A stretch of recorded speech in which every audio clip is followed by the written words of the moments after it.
7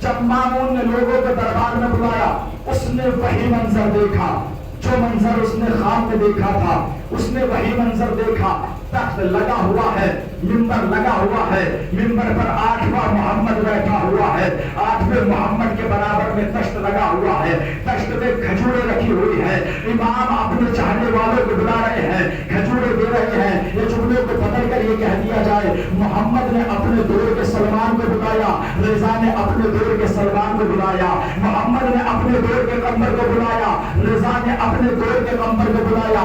مولا ایک ایک کو بلا رہے ہیں، کھجوریں اٹھا رہے ہیں، ہاتھ میں دے رہے ہیں۔ اب جو خواب دیکھ کر آیا تھا اس کا بھی نمبر آیا، امام نے اسے بھی بلایا۔ بلانے کے بعد جس طریقے سے، جس انداز میں رسول اللہ نے کھجوریں دی تھی، امام نے ہاتھ بڑھایا، نہ کھجوروں کو گنا، نہ اس کے چہرے کو دیکھا، کھجوروں کو اٹھا کر اس کے ہاتھ میں دیا۔ اب وہ جیسے کھجوریں لے کر چلا، اس نے کھجوریں گنی تو اسے 7 کھجوریں دکھی، نہ ایک کم تھی نہ ایک زیادہ تھی۔ اس نے خواب میں دیکھا، رسول نے اسے کھجوریں دی، نہ ایک کم تھی نہ ایک زیادہ تھی۔ اب وہ مڑا اور مڑنے کے بعد امام سے پوچھا، مولا میں نے خواب میں دیکھا تھا کہ رسول نے مجھے کھجوریں دی، میں نے حقیقت میں بھی دیکھا آپ نے بھی مجھے کھجوریں دی، نہ خواب میں ایک زیادہ تھی نہ حقیقت میں ایک زیادہ ہے۔ مولا مسکرائے اور مسکرانے کے بعد ایک جملہ کہا، بس اتنا سمجھ لے کہ یہ کھجوریں بدلی ہے، دینے والا ہاتھ نہیں بدلا۔ بس اتنا سمجھ لے کہ یہ کھجوریں بدلی ہے، دینے والا ہاتھ نہیں بدلا، دینے والا ہاتھ وہی ہے۔ امام کے زمانہ اب جب مامون نے دیکھا، بس 1-2 بات میرے میں اتنی ہمت بھی نہیں ہے کہ پڑھ سکوں، 1-2 بات 8ویں امام کے حوالے سے۔ جب مامون نے دیکھا لوگ امام کی طرف منتقل ہو رہے ہیں، امام کی طرف جا رہے ہیں، امام کا کلمہ پڑھ رہے ہیں، ان کی بیعت کر رہے ہیں، تو مامون نے سوچا کہ انہیں قتل کرا جائے۔ لیکن جو فضل تھا اس نے کہا کہ دیکھو امام کو قتل مت کرنا، اگر تم نے قتل کر دیا تو تمہاری حکومت نقصان میں چلی جائے گی، گھاٹے میں چلے جائیں گے، لوگ سمجھ جائیں گے کہ تم باقی ہو کہ تم نے امام کو قتل کیا۔ اب کیا کیا جائے؟ کہ اب کوئی ایسا کام کرو کہ جس کی وجہ سے لوگ یہ سمجھ جائے کہ تم امام کو چاہنے والے ہو، تم امام کے ماننے والے ہو۔ فضل آج یہ کہہ کر چلا گیا۔ کچھ دن کے بعد جب وہ آیا، اس نے دیکھا اور دیکھنے کے بعد مامون سے کہا کہ تمہیں یہ کیا کام انجام دیا؟ کہا فضل تو نے تو کہا تھا کہ کوئی ایسا کام کر کہ جس کی وجہ سے لوگوں کو یہ پتا چل جائے کہ ہم امام کے چاہنے والے ہیں، قتل نہیں کرنا چاہتے۔ کہا میں نے یہی تو کہا تھا کہ کوئی ایسا کام کر، مگر تو نے تو وہ کام کر دیا کہ تیری حکومت خطرے میں آ گئی۔ کہ کیا ہوا؟ کہ تو نے امام کے نام کا سکہ چلایا ہے۔ دیکھیں ہر امام کی فضیلت الگ ہے، مگر کسی امام کی وہ فضیلت نہیں، کسی امام کے دور میں کسی امام کے نام کا سکہ نہیں چلا، مگر 8ویں امام کے دور میں 8ویں امام کے نام کا سکہ چلا، جو آج تک باقی ہے۔ کہ تو نے امام کے نام کا سکہ چلا دیا، اس کا مطلب یہ ہے حکومت تیری ہوگی، سکہ ان کا ہوگا، تخت تیرا ہوگا، سکہ ان کا ہوگا، حکومت تیری ہوگی، سکہ تیرا ہوگا۔ اے مامون تو نہیں جانتا، ابھی تک جب لوگ 5 روپے لے کر اگر دکان پہ جاتے تھے تو صرف 5 کا ہی سامان ملتا تھا، لیکن جب سے تو نے امام کے نام کا سکہ چلایا ہے، اگر کوئی 5 روپے لے کر دکان پر جاتا ہے تو 5 کا سامان نہیں ملتا، پہلے اس سکے کو لیتا ہے، اپنی آنکھوں سے لگاتا ہے، اس سکے کو بوسہ دیتا ہے اور دینے کے بعد کہتا ہے میری دکان تیرے حوالے ہے، میری دکان میں کوئی ایسا سامان نہیں ہے جو اس سکے کے بدلے میں تجھے دے سکوں۔ ابھی تک لوگوں کو صرف اتنا ہی سامان ملتا تھا جتنا سکہ ہوتا تھا، جتنے پیسے ہوتے تھے، مگر اب زیادہ ملتا ہے۔ تو نے یہ کیا کام کیا؟ کہا تو اب کیا کیا جائے؟ کہ اگر تو چاہتا ہے کہ تیری حکومت باقی رہے تو یہ اعلان کر دے کہ جس کے پاس بھی، جس کی جیب میں بھی، جس کے تجوری میں، جس کے کھاتے میں ہمیں یہ سکہ نظر آیا اسے قتل کر دیا جائے گا۔ 7 دن کی مہلت دی گئی کہ جس کے پاس یہ سکہ ملا اسے قتل کر دیا جائے گا۔ جب لوگوں نے یہ سنا 4 دن گزر گئے، مامون رشید نے دربار کے باہر دروازے پر ایک بہت بڑا کشت رکھا کہ لوگ موت کے خوف کی وجہ سے سکے لا کر دے دیں گے، مگر کوئی سکہ واپس نہیں آیا۔